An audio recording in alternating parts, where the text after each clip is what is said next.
ഷാർജയിൽ മരിച്ച അതുല്യയുടെ ഭർത്താവ് സതീഷിന്റെ ശബ്ദ സന്ദേശം പുറത്ത്. അതുല്യയുമായി പ്രശ്നങ്ങളുണ്ടായിരുന്നു. രണ്ടാമത്തെ കുഞ്ഞിനെ വേണ്ട എന്ന് വെച്ചത് വിഷമമുണ്ടാക്കി. അതുല്യ തന്നെയും ഉപദ്രവിക്കാറുണ്ടായിരുന്നു. അജ്മാനിൽ പോയി മദ്യപിച്ച് തിരിച്ചു വന്നപ്പോഴാണ് മൃതദേഹം കണ്ടതെന്നും സ്കൂൾ ഗ്രൂപ്പിൽ പങ്കുവച്ച ശബ്ദ സന്ദേശത്തിൽ സതീഷ്. അൺഎക്സ്പെക്റ്റഡ് ആയിട്ട് ആയതാണ്. ഞാൻ ഭയങ്കര ഹാപ്പി ആയിരുന്നു.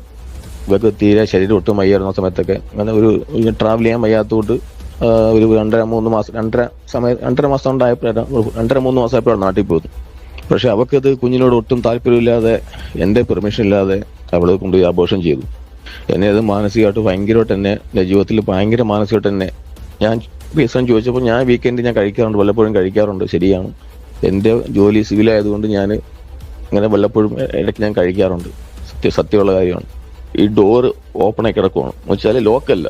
ഞാൻ അകത്ത് വന്നപ്പോൾ കാണുന്നതെന്ന് വെച്ചാൽ ഇവള് ഫാനിൽ ഇങ്ങനെ ഹാങ് ചെയ്തിട്ട്, പക്ഷെ ഇവിടെ കാൽ രണ്ടും താഴെ മുട്ടി ഇങ്ങനെ മടങ്ങി നിൽക്കുകയോ ചവിട്ടാവുന്ന അത്രേ ഉള്ളൂ. ആ ഹൈറ്റിൽ അവർ ചെയ്തേ ഉള്ളൂ.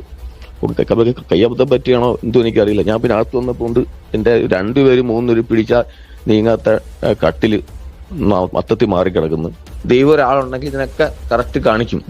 ഇത് എൻ്റെ കൈയോട് സംഭവിച്ചാണോ അത് വേറെ വല്ലതും സംഭവിച്ചാണോ എന്നുള്ളത് എല്ലാവരും അറിയണം, അറിഞ്ഞേ പറ്റൂ. അതിനുവേണ്ടി ഞാൻ ജീവിക്കുന്നില്ലെങ്കിൽ എനിക്ക് ഇവിടെ ഈ ഫാനിൽ ഞാൻ ഒറ്റയ്ക്ക് ഇവിടെ റൂമിൽ ഇരിക്കുമോ? എനിക്ക് ഈ ഫാനിൽ വീണ്ടും കയറി തൂങ്ങാം. ഞാൻ ചെയ്യത്തില്ല. ഇതെല്ലാത്തിനും ഒരു ഇതായിട്ട് ഞാൻ എന്തെങ്കിലും ചെയ്യത്തുള്ളൂ. ഇന്നലെ നീ വിളിച്ചു വെച്ചതിന് ശേഷം ഞാൻ അമ്മയെ വിളിച്ചിടി. അയാളെ ഉറങ്ങാനായിട്ട് കിടന്നു. ഞാൻ പറഞ്ഞില്ല, ഞാൻ അടുത്ത് മിണ്ടാത്തൊന്നുമില്ലായിരുന്നു. ഞാൻ താഴെ കിടക്കുമായിരുന്നു. അമ്മ ഞാൻ പുതപ്പ് മൂടിയ സംസാരിച്ച അമ്മയെടുത്ത് നീ പോയ കാര്യങ്ങളൊക്കെ അതിനാണ് ചവിട്ടി കൂട്ടി തന്നെ ഡിസ്റ്റർബൻസ് ആണ് ഉറങ്ങുന്നതിനെന്നും പറഞ്ഞു. എനിക്ക് വയ്യാടി, അനങ്ങാൻ വയ്യ. വയറെല്ലാം ചവിട്ടി സഹിക്കാൻ പറ്റുന്നില്ല.